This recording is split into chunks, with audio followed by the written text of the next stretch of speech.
할렐루야. 사순절을 살아가는 오늘 사부 예배에 참여하신 모든 분들, 또 온라인상으로 각자의 자리에서 예배드리시는 모든 분들께 우리 주 예수 그리스도의 보혈의 능력, 구원과 영생의 소망이 충만하시기를 주님의 이름으로 간절히 축복합니다. 오래된 교회의 규칙서에 의하면요, 사순절 기간의 공식적인 석상에서는 할렐루야를 선언할 수 없습니다. 예수님의 고난을 묵상하는 기간이니까요. 그러나 오직 주일에만 선언할 수 있게 되어 있습니다. 사실상 주일은 사순절 기간에서 제외되기 때문에 그렇습니다. 따라서 평일 사순절에는 샬롬, 주님의 평화 이렇게 인사하거나 마라나타, 주 예수님 곧 오십니다. 이렇게 인사를 합니다. 꼭 지켜야 될 이유는 없지만 이런 말들을 우리가 구별하여 사용하면서 이 사순절을 조금 더 생각을 많이 하면서 조금 더 깊이 있게 의미 있게 지내시면서 십자가의 예수 그리스도를 더 깊이 만나시는 우리 모두가 되시기를 간절히 소망합니다. 오늘 함께 나눌 말씀의 제목은 단 하나의 소원이라고 하는 제목입니다. 지금 당장 내일 당장 지구의 종말이 온다면 여러분에게 단 하나의 소원이 무엇입니까? 물어보신다면 여러분은 어떤 소원을 말씀하시겠습니까? 누구나 다 소원은 갖고 있죠. 보통 우리 장로님 세대에서 물어보면 장님 소원이 뭐예요? 그러면 무조건 통일이라고 얘기하시는데 그죠? 그런데 요새는 다양한 소원이 많이 있을 것 같습니다. 여러분들 내일 당장 지구가 멸망한다면 여러분 어떤 소원을 말하시겠습니까? 역사적으로 유명한 사람들도 각자 자기의 소원에 대해서 이야기를 했습니다. 미켈란젤로는 내 소원은 내가 완성할 수 있는 것 이상의 것을 항상 바라고 있습니다. 라고 얘기했습니다. 또 리차드 바크라고 하는 작가는 너에게 소망이 주어졌다면 그것을 실현할 힘 또한 반드시 주어져 있으리라. 그러나 너는 그 소원을 위해서 항상 노력해야 된다라고 얘기합니다. 또 간디는 이렇게 얘기했습니다. 모든 사람의 눈으로부터 온갖 눈물을 닦아내는 것이 나의 소원이다. 또 존 스미스라고 하는 재즈 연주가는 스스로 결실을 맺는 소원이란 없습니다. 그 소원을 이루는 것은 오직 우리의 노력뿐입니다. 라고 얘기합니다. 공자는 이렇게 얘기합니다. 하늘의 뜻을 거스르는 자의 소원은 이루어지지 않는 법이다. 라버터라고 하는 사람이 이렇게 얘기합니다. 왜 우리에게는 진실한 소원은 적고 공허한 소원만 많을까? 이렇게 많은 유명한 사람들도 소원에 대한 이야기를 했습니다. 근데 저는 개인적으로 그중에 최고의 소원에 대한 이야기는 바로 백범 김구 선생님께서 쓰신 백범일지에 기록된 나의 소원이라고 하는 글입니다. 제가 한번 읽어보겠습니다. 네 소원이 무엇이냐 하고 하나님이 물으시면 나는 서슴지 않고 내 소원은 대한의 독립이요 라고 대답할 것이다. 그 다음 소원이 무엇이냐라고 물어보신다면 나는 또 우리나라의 독립이요 할 것이요. 또 그 다음 소원이 무엇이냐 하는 셋째 번 물음에도 나는 더욱더 소리 높여서 나의 소원은 우리나라 대한의 완전한 자주 독립이요 라고 대답할 것이다 라고 하는 말입니다. 다 한 번씩 들어보셨죠? 너무나 유명한 말씀입니다. 또 어떤 소원이 있을까요? 지금 이 순간만큼은 어쩌면 저 우크라이나 국민들에게 있어서는 단 하나의 소원을 얘기한다면 어쩌면 간절한 마음으로 평화를 소원할 것입니다. 그렇다면 지금 여러분의 소원은 무엇입니까? 내일 지구의 종말이 온다면 정말 여러분이 간절하도록 이루어지도록 빌고 싶은 소원은 무엇입니까? 오늘 본문의 가장 핵심적인 말씀이 4절의 말씀인데요. 오늘은 4절의 말씀만 가지고 사실은 이야기를 나누려고 합니다. 4절의 말씀 다시 한번 읽어보겠습니다. 한번 띄워주세요. 4절 같이 읽겠습니다. 시작. 주님, 나에게 단 하나의 소원이 있습니다. 나는 오직 그 하나만 구하겠습니다. 그것은 한평생 주님의 집에 살면서 주님의 자비로운 모습을 보는 것과 성전에서 주님과 의논하며 살아가는 것입니다. 아멘. 오늘 시편의 기자는 단 하나의 소원을 고백하면서 그것은 바로 한평생 주님의 집에서 사는 것, 주님의 자비로운 모습을 보는 것, 성전에서 주님과 의논하면서 살아가는 것. 즉 이것을 한마디로 얘기하면 바로 하나님의 집에, 하나님의 성전에 머무는 것이라고 고백하고 있습니다. 제가 이 소원이라고 하는 말을 사전에서 찾아보니까 어떤 일이 이루어지기를 바람이라고 되어 있습니다. 그런데 오늘 성경에서 오늘 본문 4절에서 말씀하고 있는 소원은 이 소원의 정확한 의미는 국어 사전에 있는 의미랑은 좀 다르더라고요. 국어 사전에 있는 의미는 어느 한 개인이 인간적으로 마음에 품고 있는 어떤 바람이지만 성경에서 말하고 있는 소원은 바람이 아닙니다. 나에게 단 하나의 소원이 있습니다. 라고 하는 이 부분을 제가 히브리어 원문을 한번 읽어보겠습니다. 아하트 샬티 맷 아도나이 라고 되어 있습니다. 여러분이 이걸 알 필요는 없죠. 이 말을 직역하여 보면 내가 하나님께 간절히 청하였던 오직 단 한 가지의 일. 하나님께 간절히 청하였던. 즉 소원은 내 마음에만 품고 있는 것이 아니라 하나님께 간절히 간구하며 청하는 일이라고 오늘 성경은 이야기하고 있습니다. 그저 우리의 마음에 품고만 있었다면 그것은 소원이라고 하기보다는 단순한 환상 또는 망상에 지나지 않겠죠. 하지만 그 간절한 바람을 하나님께 구하고 청하였을 때 하나님 제발 제게 그렇게 허락해 주십시오라고 간구하였을 때에 그것이 성경이 말하고 있는 진정한 소원이다라고 말씀하고 있는 것입니다. 그렇다면 여러분이 하나님께 간청할 소원은 무엇입니까? 여러분 하나님께 간청할 만한 소원을 갖고 계십니까? 하나님이 어떤 소원을 기뻐 들으시고 어떤 간청을 넉넉히 들어주시겠습니까? 하나님 6자리만 8자리만 주여 점지해 주옵소서 이런 소원을 기뻐하실까요? 하나님 이번 당첨되게 해달라고 행운권 들면서 기뻐하실까요? 솔로몬이라고 하는 왕은 이스라엘의 왕에 즉위하면서 하나님께 1000번째 제사를 드렸습니다. 1000번째 제사 엄청난 제사죠. 매일매일 소를 엄청나게 잡는 거예요. 1000일 동안. 근데 마지막 제사를 드리는 날 밤 솔로몬의 침상에 하나님께서 나타나셨습니다. 그리고 너의 제사를 내가 매우 흡족하게 여긴다. 네가 무슨 소원을 하든 내가 들어주겠으니 나에게 청하라 라고 말씀하십니다. 그때 솔로몬이 무엇을 구했습니까? 아싸 하나님 장수요 몸짱이요 얼굴을 좀 더 세련되게 바꿔주시면 안 될까요? 이런 소원을 구하지 않았죠. 개인의 요청이나 인간적인 욕심에 따른 소원은 구하지 않았다라고 하는 거예요. 솔로몬이 구한 소원은 바로 하나님을 위한 것이었습니다. 누군가는 이렇게 얘기합니다. 인간이 어떻게 하나님을 위한다고 말할 수 있느냐? 우리는 아무것도 아닌데 아무것도 아닌 자가 어떻게 하나님을 위한다는 그런 발칙한 말을 할 수 있느냐라고 말씀하시는데 사실 우리는 그럴 자격조차 없는 사람들이죠.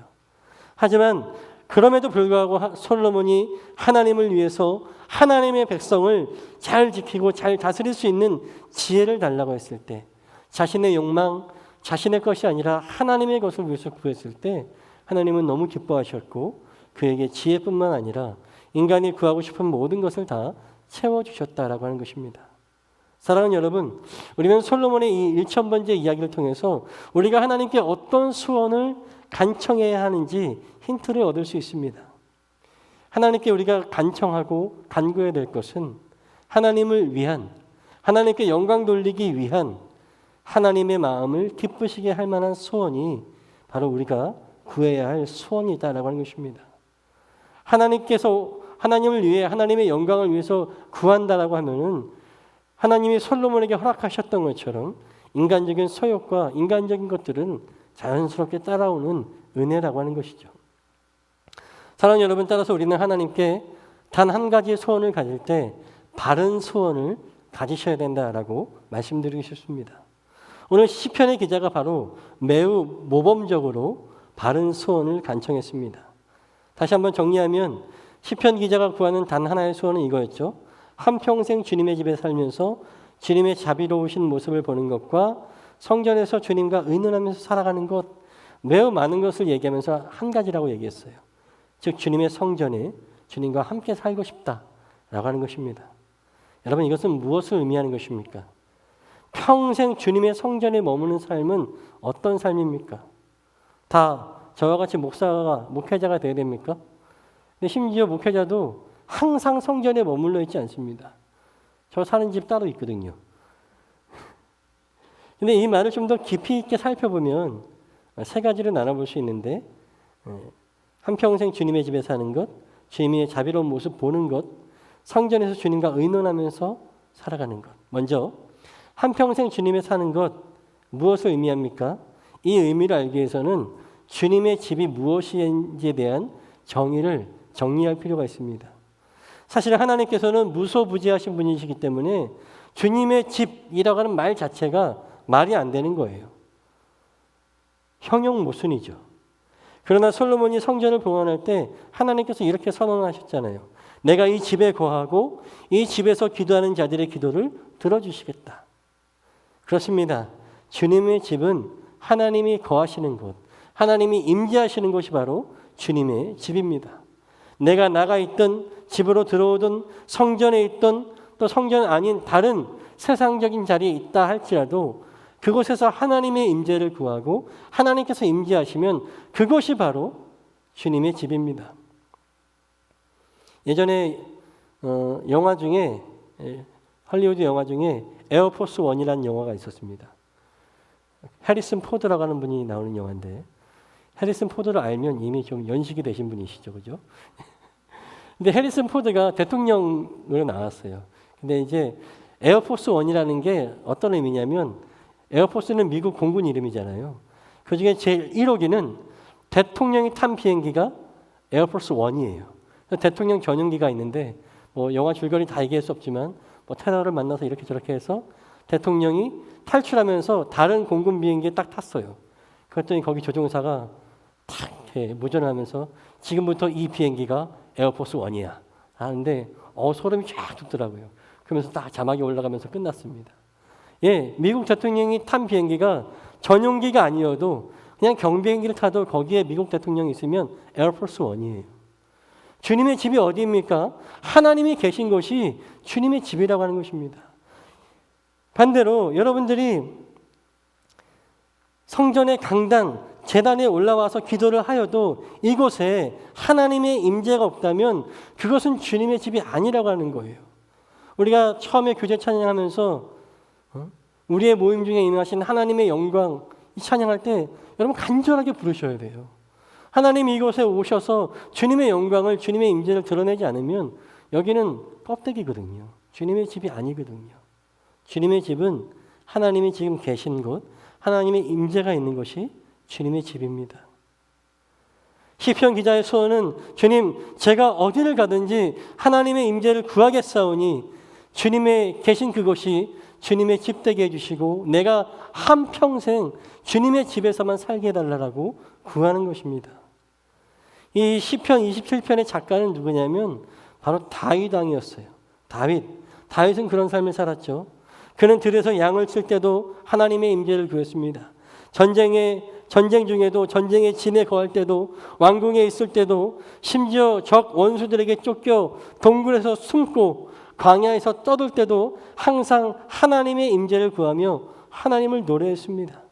그가 노래하는 어느 곳에서나 하나님은 그와 함께 하시고 그는 그 소원과 같이 한평생을 주님이 계신 주님의 집에 함께 살았다라고 하는 것입니다. 사랑하는 여러분, 너무나 멋지지 않습니까? 우리에게 단 하나의 소원을 물어보신다면 저도 이 다윗과 같이 이야기하고 싶습니다.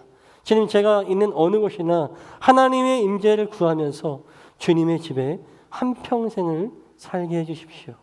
그렇게 소원을 구하시는 우리 모두가 되시길 간절히 소원합니다. 또 다윗은 뭐라고 얘기합니까? 단 하나의 소원이 그렇게 주님의 임재를 구하면서 주님의 자비로운 모습을 보는 것이라고 하였습니다. 항상 주님을 바라볼 수 있는 마음. 내가 지금 어떤 상황에 처해 있든 누구와 있든 무슨 일을 하든 항상 주님의 모습을 볼 수 있어야 된다라고 얘기합니다. 그런데 다윗은요, 그냥 주님의 모습이 아니라 자비로운 주님의 모습. 어떤 의미입니까? 하나님은 이미 우리의 완악함, 연약함, 우리의 악함을 이미 알고 계십니다. 그러나 하나님은 우리가 어떤 모습이든지 우리가 어떤 상황에 있든지 상관하지 않으십니다.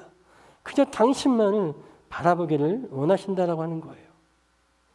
제가 청년 때 신학교 가기 전에 일반 대학교 다닐 때 제가 이제 늘 얘기하지만 참 잘 놀았습니다. 밤새도록 놀고 그냥 비틀비틀대면서 집에 들어갈 때가 한두 번이 아니었어요. 근데 저랑 늘 같이 이렇게 먹는 저희 단짝 친구가 있었는데 아무튼 저희 다른 친구들이 저희 둘을 굉장히 싫어했어요. 거하게 취하고 나면 항상 찬송가를 불렀거든요. 어두운 밤에 이러면서 하면은 애들이 창피하다고 도저히 왜 교회 다니는 애들이 술 먹고 찬송가를 부르냐고. 그래서 그러면 또 뻔뻔하게 교회 다니니까 술 먹고 찬송가 부르지 이러면서 막 이러고 다녔습니다. 정말 나쁘고 창피한 일인데 지금 생각하면 그 20대의 저의 모습이 좀 귀여운 것 같아요. 하나님도 그렇게 여기지 않으셨을까요? 지금 저는 목사가 되어 있고 저의 친구는 지금 연대장인데 그곳에서 사단 교회를 연대 교회를 집사님으로 열심히 섬기고 있습니다. 끝까지 신앙이 잃지 않은 친구는 그 친구와 적분이 없는 것 같아요. 그 당시 교회 친구 중에. 하나님은 우리가 어떤 상황에 있든 하나님을 바라보기를 원하십니다. 심지어 이런 모습 속에서도 하나님 바라볼 때 하나님은 귀엽다라고 봐주실 것 같아요. 왜냐하면 하나님은 자비로우신 주님이시기 때문에 그렇습니다. 로마서 5장 6절의 말씀에 보면 우리가 아직 죄인이었을 때 그리스도께서 우리를 위하여 죽으셨습니다. 이리하여 하나님께서는 우리들에 대한 자기의 사랑을 실증하셨습니다. 하나님이 예수님께서 언제 죽으셨습니까? 우리가 죄인일 때 죽으셨다라고 하는 거예요. 예수님께서 우리가 여전히 아직도 죄인일 때 십자가를 지셨습니다. 우리가 한번 용서받고 또다시 똑같은 죄를 반복할 걸 알면서도 주님께서는 개의치 않으시고 십자가에 달려 보혈을 흘려주셨습니다. 그 보혈이 가치 없게 정말 아무런 죄인들에게 막 사용되어질 것을 알면서도 그 십자가를 지심으로 인류에 대한 사랑을 확증하셨다라고 하는 것입니다. 심지어 광야에서 하나님을 거스른 백성들이 불뱀에 물려 죽어갈 때도 광야 한가운데 놋뱀을 세우시고 죄가 있든지 없든지 불뱀에 물린 자가 하나님께서 세워주신 놋뱀을 바라보기만 하면 아무런 조건을 따지지 않고 즉시로 낫게 하셨다라고 성경은 기록하고 있습니다. 자비로우신 주님의 모습을 본다라고 하는 것은 내가 절대적이고 전적인 하나님의 은혜 안에서 산다는 것을 말하는 것입니다. 이 하나님의 은혜는 우리가 구해야만 얻을 수 있는 것은 아닙니다. 이미 태초 이후로 먼저 주신 선행 은총, 먼저 주신 은혜가 이미 우리의 삶의 주변에 가득하다라고 하는 것입니다. 하지만 우리가 주님을 바라보지 않으니까, 그 자비로운 모습을 바라보지 않으니까 은혜가 있는지도 모르고 그렇게 살아가는 것이죠. 주님을 바라보지 않기에, 전적으로 주님을 신뢰하지 않기에 주님의 은혜를 발견하지 못하는 것입니다. 다윗은 어땠습니까? 광야에서도 동굴에서도 그는 이 은혜를 알았습니다.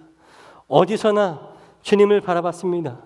심지어 이방 땅에서 미친 사람처럼 광인과 같이 굴 때도 그의 눈은 늘 자비로우신 하나님께 시선이 맞춰져 있었고 그는 어떤 상황에서도 풍성한 은혜 가운데 살았습니다. 다윗은 이 놀라운 은혜를 알기에 주님, 저에게 단 하나의 소원이 있다면 주님 맨날 바라보고 늘 자비로운 주님 맨날 바라보고 살고 싶다고 고백한 것입니다. 사랑하는 여러분, 우리 모두도 이 다윗이 누렸던 이러한 풍성한 은혜, 자비로우신 주님의 모습을 바라보는 그 은혜를 누리시기를 주님의 이름으로 축복합니다.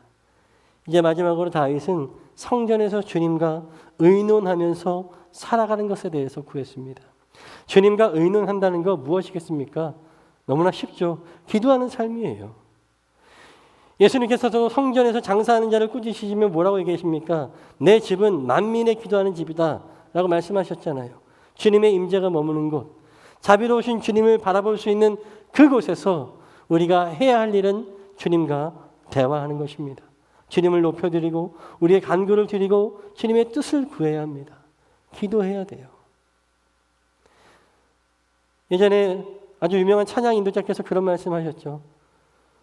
세상에 요새 교회에 또 찬양을 하는 집회는 많이 있는데 찬양 집회는 사람들이 많이 모이는데 기도하는 곳에는, 기도 집회에는 사람들이 별로 모이지 않더라. 우리는 어떻습니까? 기도하는 장소를 찾아갑니까? 기도하는 그 시간을 사랑하고 좋아하고 있습니까?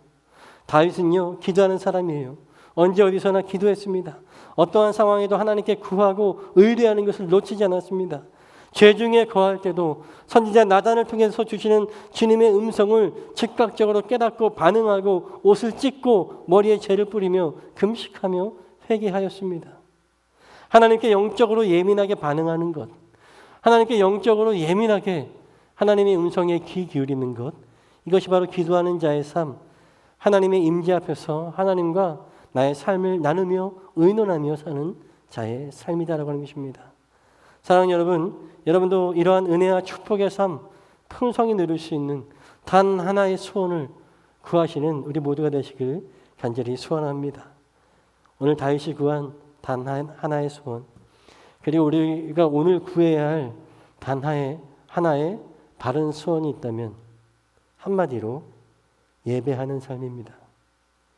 나의 상황, 장소, 환경을 탓하지 않고 어디에서나 주님의 임재를 구하고 하나님을 바라보며 그분과 아름다운 교제를 나누는 삶, 바로 예배하는 삶입니다. 이 사순절의 계절에 여러분, 날마다 주님을 묵상하며 예수님을 우리의 삶에 모시고 그분의 선한 얼굴빛을 바라보며 주님과의 깊은 교제를 나누는 매일매일 예배하는 삶을 살아가시기를 주님의 이름으로 간절히 축복합니다. 여러분의 단 하나의 소원, 우리의 단 하나의 소원, 예배하는 삶 되시기를 주님의 이름으로 축원드립니다. 우리 함께 찬양하겠습니다. 우리 찬양팀 나와주시고요. 우리가 함께 부르며 기도할 찬양은 인내라는 찬양입니다. 예전에 우리 찬양단이 좀 불렀었던 찬양인데요. 인내는 우리가 예배를 드릴 때 처음에 예배에 들어가기 위해서 부르는 찬양이 인내송, 인내 찬양입니다. 지금은 예배가 다 끝나가는 시간이지만 저는 이 찬양을 부르면서 언제나 우리의 삶이 예배로 들어가는 인내의 마음으로 예배하는 삶을 살아갔으면 좋겠습니다. 이 시간 함께 찬양하며 주님, 저의 단 하나의 소원이 예배가 되게 해주십시오. 저의 단 하나의 소원이 날마다 예배로 들어가는 삶이 되게 해주십시오. 이렇게 기도하면서요, 또 우리 우크라이나의 평화와 회복을 위해서, 또 경북 강원 지역의 불로 인해서, 화재로 인해서 피해 입은 그 지역의 복구와 난민들을 위해서 함께 또 중보기도 하겠습니다. 함께 찬양하겠습니다. 우리 다 자리에서 일어나셔서 우리 인내 찬양 부르겠습니다. 우리 모두 예배하는 자들 온전히 영과 진리로 주를 예배하자. 주가 우리와 함께 영원히 함께 하시고 마르지 않는 샘으로 우릴 채우신 우리 모두 예배하는 자들로 온전히 영과 진리로 주를 예배하자. 주가 우리와 함께 영원히 함께 하시고 마르지 않는 샘으로. 우리 소리 높여서 한 번 더 찬양합니다.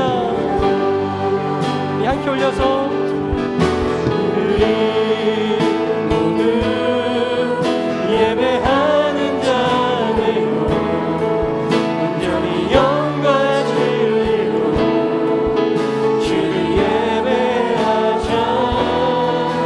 주가 우리와 함께 영원히 함께 하시고 마르지 않는 샘으로 우리 모두 예배하는 자.